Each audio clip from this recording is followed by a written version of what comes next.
Doctor صاحب خدشات کا اظہار کیا جا رہا ہے کہ متاثرین کی تعداد بڑھ سکتی ہے. ابھی جو متاثرین ہیں ان کی تعداد 15 لاکھ سے زائد بتائی جا رہی ہے.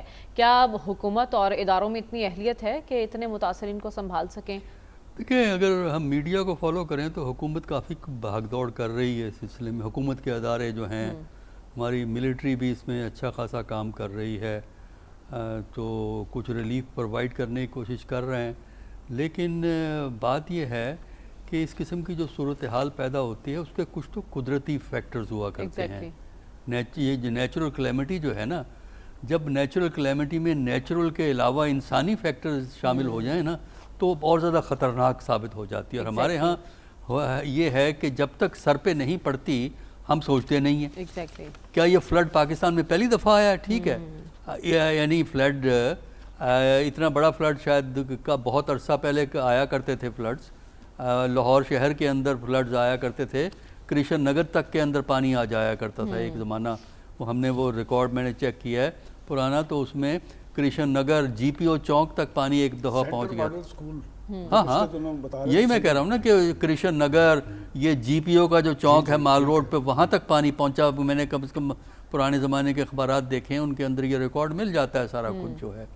تو اس میں یہ ہے کہ جو ہیومن فیکٹر ہے اس کو کنٹرول کرنا اتنا آسان اس لیے نہیں ہے کہ ہماری جو حکمرانی ہے اس کا مزاج اصول اور قاعدہ نہیں ہے. اس کا ہے سیاسی مصلحت، اور سیاسی مصلحت کا تعلق کسی وقت سے ہوتا ہے. آج میری سیاسی مصلحت کچھ اور ہے تو میں کچھ اور کروں. آج سیاسی مصلحت یہ ہے کہ میں رونا دھونا مرثیہ پڑھوں بیٹھ کے کہ وہ جو ریزیڈنشل کالونیز بنی ہوئی ہیں، فلاں چیز ہو رہی ہے، وہ ناجائز تجاوزات ہیں، اس قسم کا میں مرثیہ پڑھ دوں اور ہم اس کو صاف کریں گے، جس طرح ہمارے کئی وزراء بیان دے چکے. میں تو اخبارات میں ہی پڑھتا ہوں یہ بیانات. لیکن ہمیں پتہ ہے نا کہ جیسے یہ پانی کم ہوگا تو کسی اور مسئلے کی طرف توجہ جائے گی اور آئندہ کے فلڈ کا انتظار کریں گے جب دوبارہ ہم نے یہی بیان دے دینا ہے. بات یہ ہے کہ اگر حکومتیں اصول اور قاعدے کی بنیاد پہ چلیں، اگر گڈ گورننس ان کا بنیادی مقصد ہو، عوام کی فلاح بنیادی مقصد ہو، تقریریں نہیں چاہیے ہمیں. میں کہتا ہوں آپ فیکٹس پہ مجھ سے بات کریں. آپ یوں کریں، پاکستان کا اکنامک سروے پچھلے 10 سال کا اٹھائیں، دیکھیں آپ نے عوام کی فلاح پہ کتنا خرچ کیا ہے. ریکارڈ دیکھیں. جو ایچ ڈی آئی ہے، ہیومن ڈیولپمنٹ انڈیکس جو ہے، جس کے تحت آپ اس میں U N D P program کے تحت ہے، اس میں دیکھیں پاکستان کہاں پلیس ہوتا ہے، کیا کرائٹیریا ہے ہیومن ڈیولپمنٹ انڈیکس لیکن کا. ڈاکٹر صاحب اب تو کلائمیٹ چینج ایک بہت بڑا مسئلہ ہے اور اس ایشو کو ہم ایڈریس بھی کرتے رہے ہیں. ہم بڑا اچھا ایڈریس کرتے ہیں، اخباروں میں بڑے اچھے ہم آرٹیکل لکھتے ہیں، ٹی وی بیٹھ کے تقریریں کرتے ہیں، انٹرنیشنل کانفرنسز میں ہم آذربائیجان جاتے ہیں، کانفرنسوں کے دورے کرتے ہیں سرکاری خرچ پہ. بہت کچھ ہو رہا ہے. آپ کو لگتا ہے اس پہ مربوط پالیسی کوئی بن سکے گی جب ہمارے حکمرانوں کو ادراک ہو گیا کہ ہم اس مسئلے میں گر رہے ہیں؟ یہ ہے نا، یہ جو امپیریٹو میں اور فیوچر ٹینس میں تو ہر چیز ممکن ہوتی ہے. گا گی اگر یہ ہو جائے تو اگر وہ ہو جائے، مطلب کہ آپ پالیسی بنائیں گے کب بنائیں گے؟ جب لٹیا ڈوب چکی ہوگی. دیکھیں نا، انوائرمنٹ کا ایشو آج کا نہیں ہے. انوائرمنٹ انٹرنیشنل لیول پہ پچھلے 3-4-5 سال سے ایشو چل رہا ہے. کوئی پرواہ نہیں. تقریریں ہمارے ہاں بیان بازی تو ہے نا، لیکن میں یہ آپ سے یہی کہتا ہوں، مجھے آپ عملی ایویڈنس دکھائیں نا.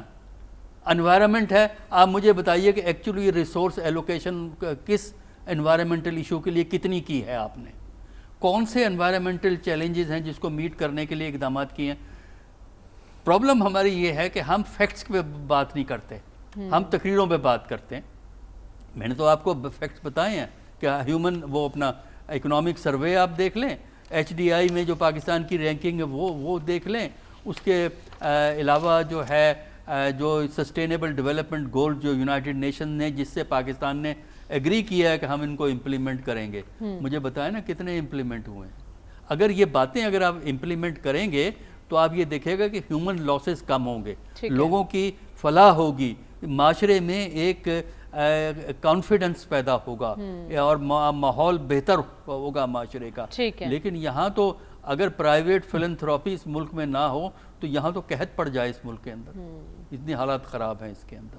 تو اس لیے جو ہیومن ڈائمنشن ہے اس کو جب تک ہم ایڈریس نہیں کریں گے میرا نہیں خیال ٹھیک ہے، کہ تو آپ کہہ رہے ہیں وہ ہو عوامی سکے گا۔ فلاح پر کام کرنے کی ضرورت ہے۔ ڈاکٹر صاحب، حکمرانوں کو کیوں سوٹ نہیں کرتا اب 4 سے زائد صوبے بنانا؟ دیکھیں پاکستان میں 2 قسم کا فلڈ آیا ہوا ہے اس وقت، ایک تو پانی کا ہے، دوسرا فلڈ جو پاکستان میں ستایا ہوا ہے وہ صوبوں کے بنانے کی پرپوزل کا ہے، کیونکہ ڈسکشن ہو رہی ہے اور یہ ہر 10-12 سال کے بعد اسی قسم کا فلڈ آتا ہے، صوبے بننے چاہیے، بحث ہوتی رہتی ہے، لیکن بنتے نہیں، پھر وہ آگے پیچھے ہو جاتا ہے۔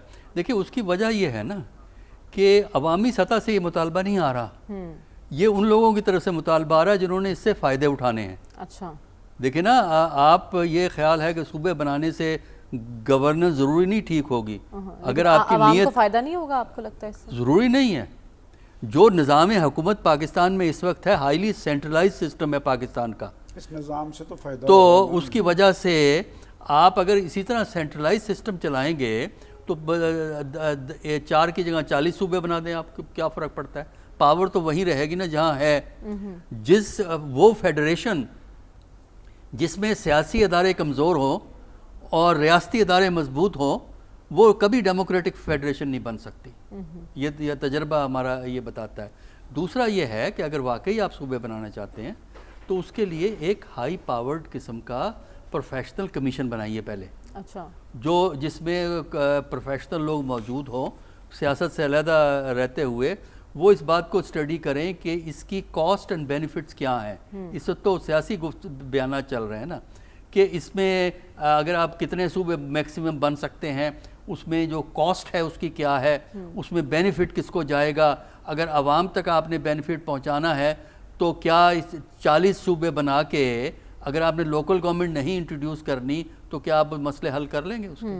تو ایک پروفیشنل قسم کے اسٹڈیز کی ضرورت ہے، اس کی ریکمنڈیشن کے بعد پھر آپ آگے صوبہ کی بات کر سکتے ہیں کہ بننے چاہیے۔ ہندوستان کی جو بات کی جاتی ہے، ہندوستان کا عمل تو آپ پروسیس تو دیکھیں، صوبے کس طرح بنے ہیں ہندوستان کے اندر ہم مطالبے نیچے سے آئے ہیں، ایلیٹ کی طرف سے نہیں آئے۔ پھر انہوں نے ایک اسٹیٹ ری آرگنائزیشن کمیشن بنایا 1950 میں غالباً، اور اس نے 1-1.5 سال کام کیا، اس کے بیسس پہ اس نے ریکمینڈ کیے کچھ صوبے بنے۔ اچھا، وہ صوبے بن گئے اور مزید مطالبے ہوئے اور وہ صوبے گریجولی بنے ہیں، یعنی پچھلے 20-25 سال میں یہ صوبے انڈیا نے گریجولی بنائے ہیں۔ تو آپ بھی اسی طرح کریں۔ کیوں نہیں بنے جی؟ پاکستان میں 75 سال میں کیوں نہیں بنے؟ 75 سال کے اس لیے اس کی وجہ ہے، دیکھیں اس کی وجہ یہ ہے کہ ہمارے پاور جو ہے نا ہمیشہ اوپر کانسنٹریٹ ہوئی ہے۔ ہندوستان اور پاکستان میں بیسک فرق یہ ہے، جو اسلام آباد کو کنٹرول کرتا ہے وہ پاکستان کو کنٹرول کرتا ہے، ہندوستان میں جو دلی کو کنٹرول کرتا ہے وہ ہندوستان کو کنٹرول نہیں کر سکتا۔ ٹھیک ہے، لیکن آپ کہہ رہے ہیں کہ ہر 10-15 سال بعد ایسے پروپوزلز آتے ہیں،